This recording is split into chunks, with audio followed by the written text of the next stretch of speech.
So today we're talking about cell structures, and in the Google Classroom you have available a few extra things. So one, you have student notes, and you have a couple ways you can use these student notes if you want. These are for your own good. I don't need them. You could open them up, and while I'm lecturing, you could fill them out as we go. These are the notes that I would give you if we were in person. So they're paper, like you would have the paper and you would fill in the blanks, and you'd probably jot down some extra information. So like under the slide itself, there's that note section. You might choose to write some expounding information. So you could use these to help you keep track with the lecture today, or maybe you use it after the lecture and kind of like quiz yourself. Can you repeat what was covered in the lecture today? Or do it, we have a quiz Friday, right? So do it Wednesday or Thursday as a review. So again, you can open that up, see if you can fill in the blanks from memory. You'll have the PowerPoint in that same section. So if there's some blanks you couldn't fill in, you could always open up the lecture or play back the recap, and that would help you fill in the blanks then. Okay, so a student section of the notes you can do with us right now, or you can do them later for practice. It isn't anything you need to turn in to me, okay? It's just there for you. You also have a screencast, so if you need some more repetition, or you need to go over the information again without distractions, you could play this screencast video, and I put another one in for the prokaryote and eukaryote as well, that goes over the cell structures. And then we're going to do the self-check today. That is the one thing you will turn in, okay? Today during flex time, you have a choice. You have two different things I've put in the flex time slot. You can pick which one you want to do. You don't have to do them both. I'm not asking you to do them both. I don't want you to do them both. Okay, so first, if you like learning online, this first one, Cells Alive, is a 3D exploration. So it's like 3D cells, and you'll click on things and it'll zoom in and it'll let you look at information a little bit more closely. So if you like that sort of technology learning, then stick with the Cells Alive. If you want to maybe get away from the computer, you could print off this POGL. You don't need any other resources than the POGL itself. So you could print this off. We've done POGLs before. You're just, you know, looking at the pictures and interpreting it and coming up, you're synthesizing your own knowledge, your own information. Okay, so you can choose which one of those two you want to do today. Maybe take 15-minute break after the lecture, and then you would still have plenty of time to get that done during our assigned period. So in the Google Classroom, under the cell structures, week 8, the Zoom is right here, okay? And here is that screencast I talked about, today's lecture, the self-check, and this is the student notes I was referring to. So the one without the blank, without the background, is the student notes. The reinforcement, today's flex, you have a choice, Cells Alive with accompanying worksheet or the POGL. And then Wednesday is posted. Wednesday is going to be a lab day. Since we can't get in and use microscopes, you're going to use a microscope in the gizmo. So this is going to take you out into the woods and a pond, and you'll take different samples and you look at the cells under a microscope in that way. Be sure to look at the tools. You can always do screenshots, pictures, things like that with the tools that are in the gizmo. I do need you to get a new username and password. We're using a 30-day free trial, and our 30 days is up. So now we're working on Miss Dabler's 30-day free trial. So we got to change passwords. This is like $675 per teacher a year. It's such a good resource. But anyways, get a new username and password. I made this editable so that you can type it in and save that. Any other questions before I start getting into content today? Thank you for using this chat. I've had a few questions today. Very good. I don't mind voices. Unmute, shout out, anytime. So today we're going to talk about cells and organelles, which you've been exploring a little bit of this on your own already, right? So you've come across the word organelle in our 6.3 reading, I believe, and also in your CK12. So that's going to be repetitious. We're going to talk about each of the organelles and what they do. So on Friday's quiz, you should be able to label a cell like you did on last week's worksheets. You should also be able to match a function to a structure, or perhaps recognize it like in a multiple choice type question. Like, which of the following cells is most likely to have a large number of mitochondria? To answer that, you'd have to know what the mitochondria does and then say what type of cell would likely have to do that. Like, the mitochondria makes energy. Muscle cells need a lot of energy, so muscle cells would have a lot of mitochondria, okay? So that would be an example. So recognize in a picture and then recognize functions.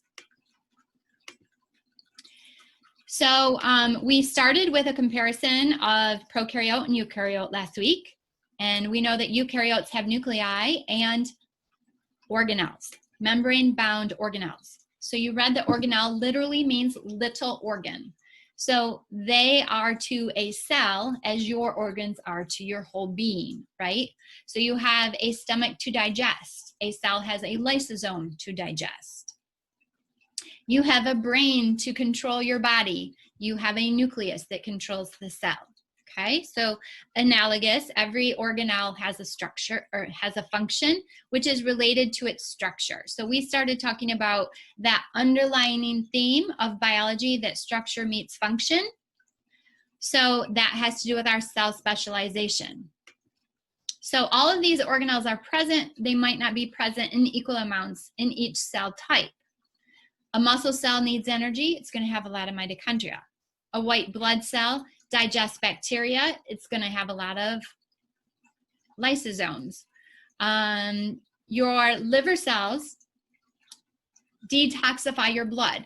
They're going to have a lot of endoplasmic reticulum. Okay, so not every cell has all the same amounts of each of these structures.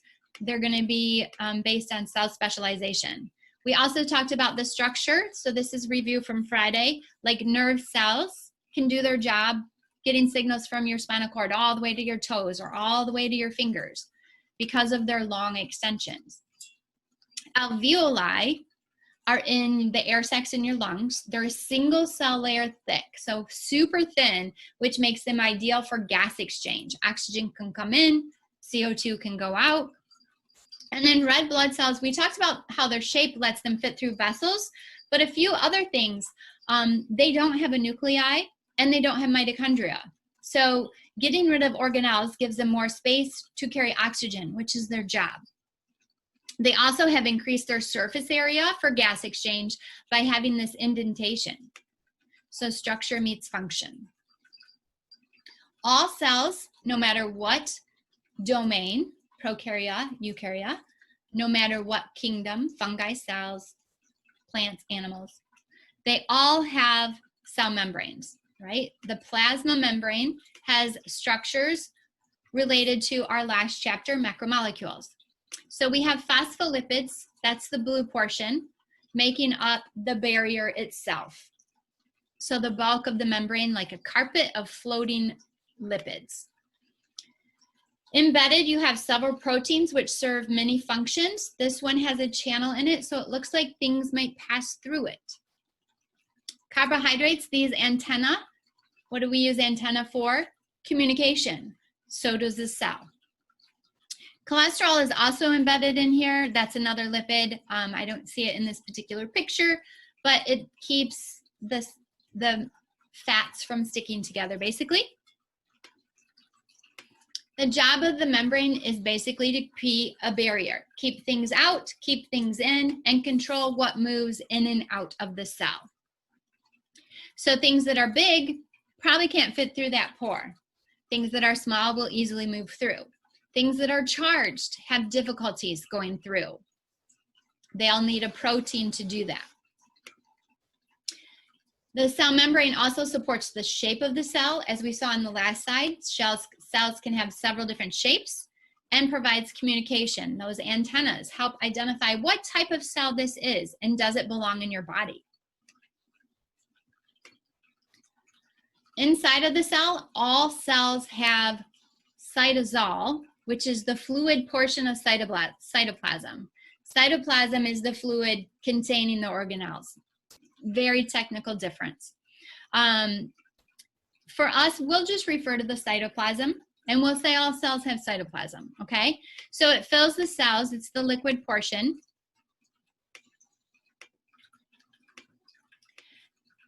It also allows for movement of organelles inside of the cell. That's called cytoplasmic streaming.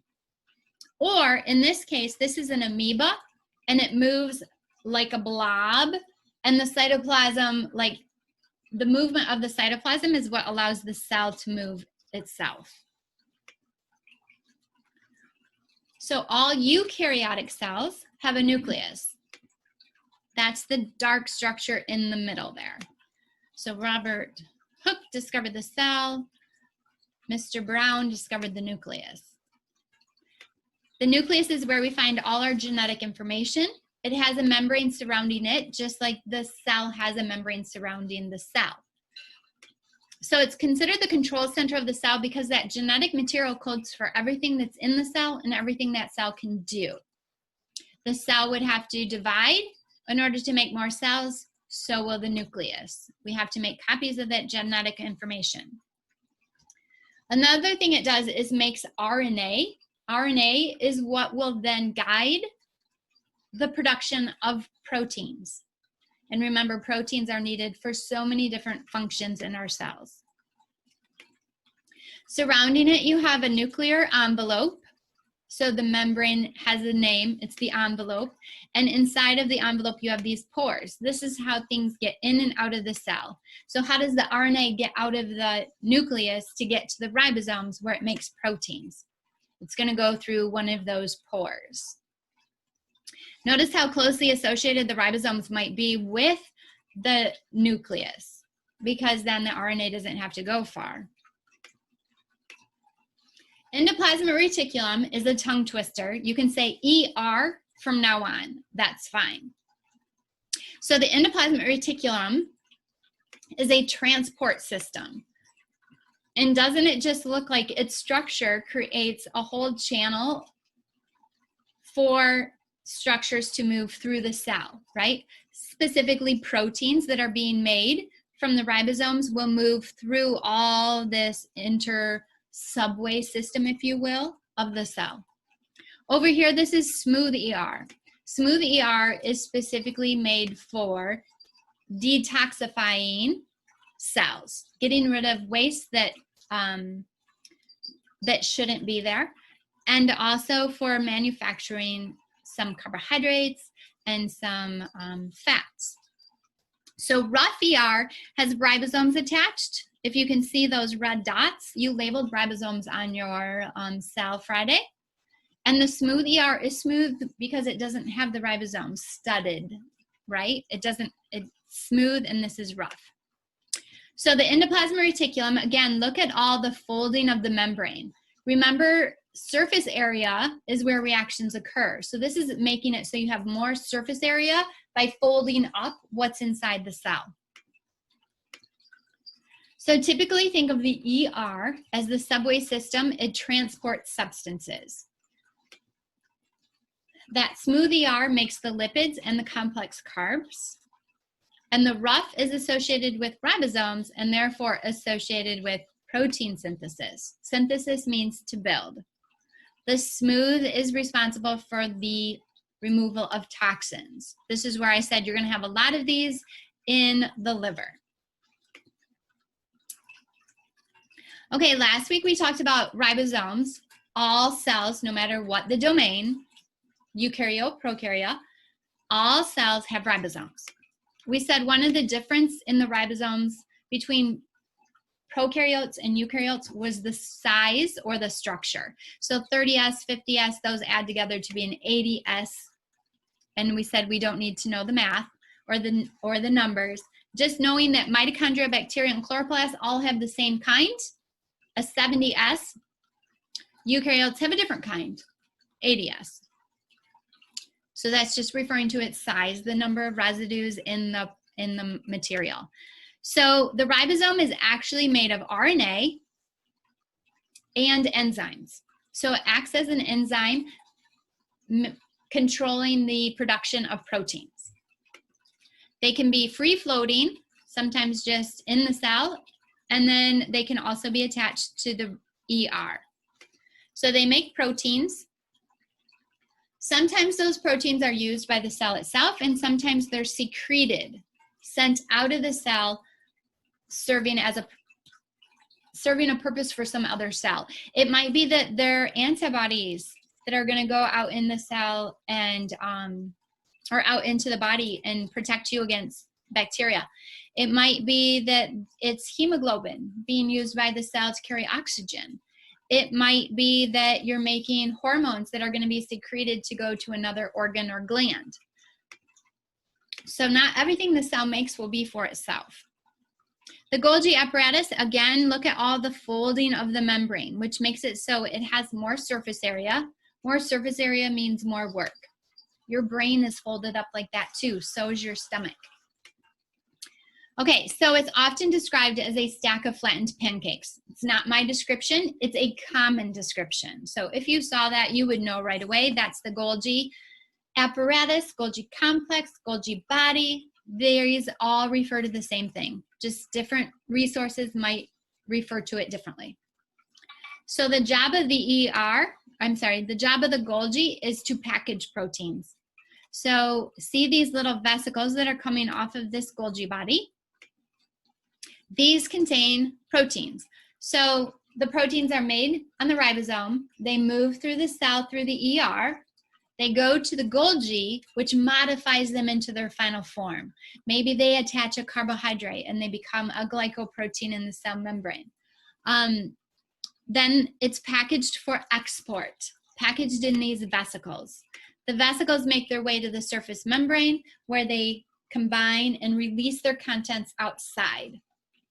That process of releasing the proteins is called exocytosis, literally process of leaving the cell. So substances secreted have a specific function. Sometimes we get secreted and excreted confused. Excreted is a waste, secreted has a purpose, okay?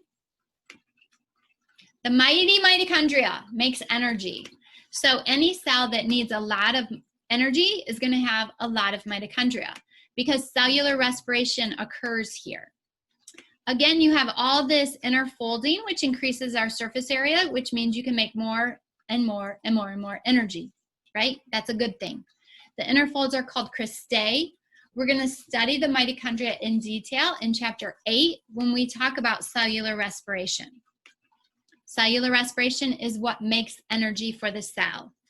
In the POGO, you're going to read about that one today. Okay, take a break. See if you picked up these important pieces of information that you are likely going to be tested on. Open up your self-check. I would keep going and take up more of your time, but I think what I'm going to let you do is go ahead and do your POGO or your 3D. It's going to go into plant versus animal even more. So I think what we're going to generate with this, and for some reason, my computer doesn't go past this slide, yet there's all these more slides. This happened last hour. You can go through these last slides together. We've talked about the central vacuole already. Contractile vacuole is something a little different. Maybe take note of this right here.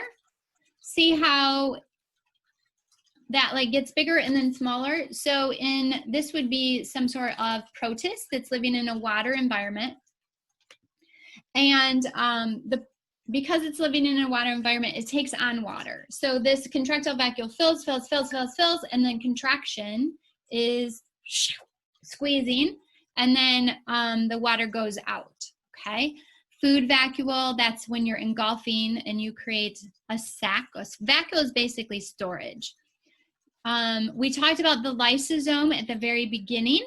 That's a digestive component. Lyse means to break down. In the video, you saw about apoptosis. Centrioles, this is something you'll see in your 2 worksheets today. It's only in animal cells, and it functions during cell division. Chloroplast, you guys were able to probably identify the chloroplast beforehand. Chloro is green. This is referring to the chlorophyll containing chloroplast that makes food through photosynthesis. Cell wall, we've talked about some cell walls, the peptidoglycan of the bacteria we talked about Friday. Chitin, we talked about back in our polysaccharides unit, and cellulose for plants. So you can read through the rest of that, and after you do your worksheets, you might feel better at making a Venn diagram. If you feel like you're ready to do it now, go ahead and do it now. But to save us time, I will let you explore the rest of that on your own.